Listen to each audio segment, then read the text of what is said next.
As someone who plays both sides of Dead by Daylight, there is one thing that universally pisses me off. Babies who DC. And today we're talking about the DC problem currently plaguing DBD. Hello gamers, so recently I've been pumping out a lot of content focused on DBD with its current state and issues, ranging from killer anxiety and alienating parts of the community to terrible decisions by Behaviour. I appreciate the support so far, and especially to all you goats who have come over to my Twitch where you have already gotten very comfortable, and it's honestly been such a blast with memes, entertaining moments and deep talks. With this said, let's dive into the DC problem.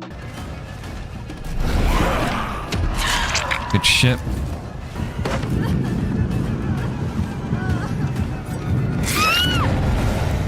Sorry girl, I know my timings, you can't get a free one.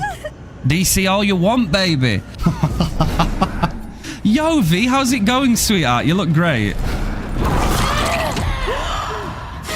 Oh, please don't DC. She looked like she was going to DC just then. I don't want her to DC. Please don't do that. Oh, no! It genuinely frustrates me when I am playing killer and I have waited maybe 5-10 minutes for a match, and once I finally get inside of a game and literally breathe on a survivor, they DC in my face. Now that might sound low-key petty as fuck, but that would be because it is. Or another favourite is when the survivors realise that I am a Vecna main with over 3,500 hours on him, with over 200 videos on my channel, and I'm the current world record win streak holder of 170 wins for Vecna, and they can't bully me so they instantly DC. This isn't just the only reason survivors DC a lot. There is actually a list. Survivors will DC because they hate the map.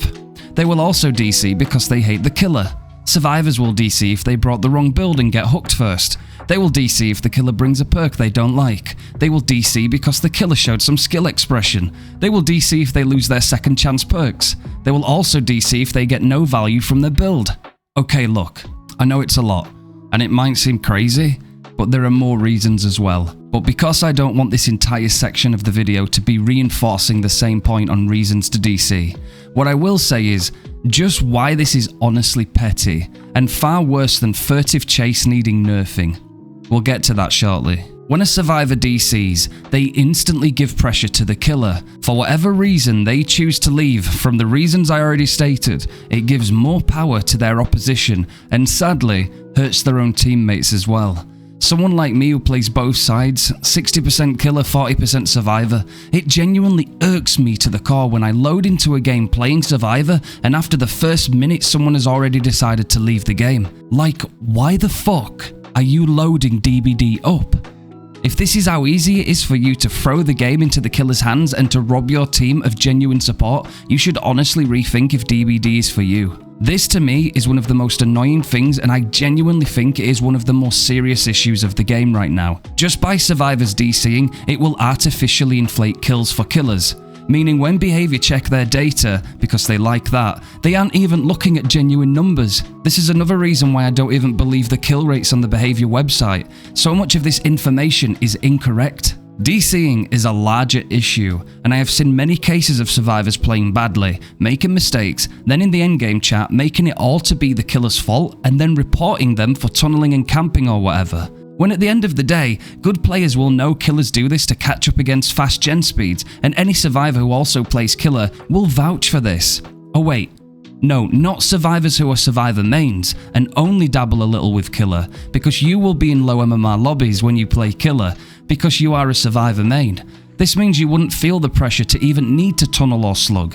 However, sticking to a killer for a good month or two and winning a lot will see you going against the 4 decisive strikes, the gen efficient survivors who want you to try to 12-hook all of them. Only, this game isn't balanced around this, against such teams, because you must gather pressure through gameplay, not spreading hooks. After all, this is a PvP game. We are against each other by nature of PvP. To 12-hook all survivors is like asking survivors to go easier on the gens and maybe give the killer a few nice free hooks if the gens go a little quickly. It's not what you do in a PvP game. Yes, I love a good meme game, I have plenty of them when playing killer, but if a killer wants to win and they play to win, it shouldn't be an issue. They are just trying their best to win. This is not to be confused with killers who outright just try to be toxic, because they are already a toxic person. So, without drifting too far away from the main topic here, it's sad. DCing should be penaltied harder. Maybe everyone should get 1 free DC a day, but if you do it again, you can't play for 24 hours as your first offense. Because right now, it's far too lenient. That 1 DC is there as a failsafe on if you have to leave a game due to personal reasons, such as work or an important phone call. If you are someone who loads into a match and hears a certain killer's terror radius and just DC on the spot, or wait to get hit once and then DC, you are the problem, and the last thing Behaviour should be doing is rewarding players like you. You hurt your team by DCing. You take the game away from them as well as the killer. If all you're going to do is load up DBD to DC, you should really think about your choices. The game was supposed to be going through a quality of life initiative this year. All of this time spent on other things has really gotten us nowhere. Yes, killers do DC too, but I think less so than survivors, and that could also be amplified because there are more survivors than killers. When I play killer, it's hard to go a couple of games without people DCing. Behaviour, maybe look into this pandemic of players just throwing games left, right and centre.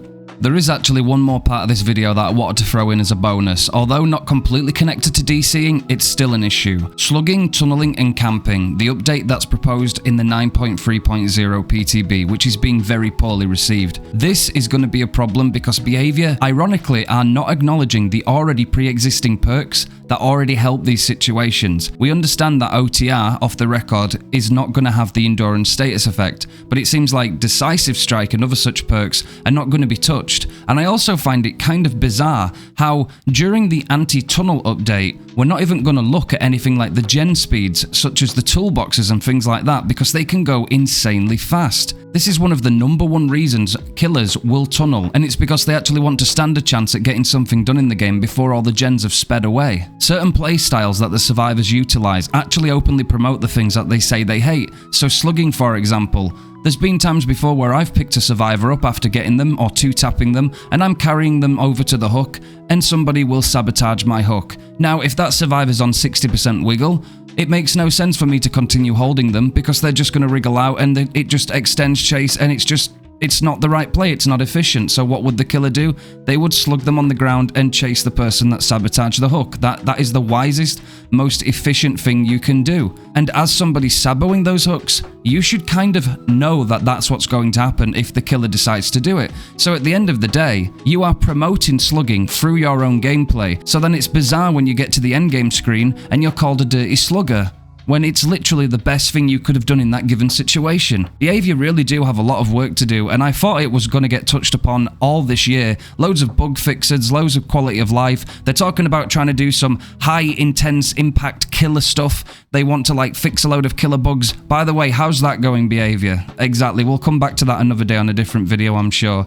But that's just something else I wanted to get off my chest. The game's in a real state right now. I'm clinging on, I'm hoping for the best, and I will continue to produce content and keep you guys informed on my own opinions and with some decent transparency. I appreciate you guys hearing me out again today, and thank you so much. We are nearly at 5,000 subscribers, so massive W's to all you goated gamers for the support. It's time for me to go and jump back into 2v8 and cause some mischief.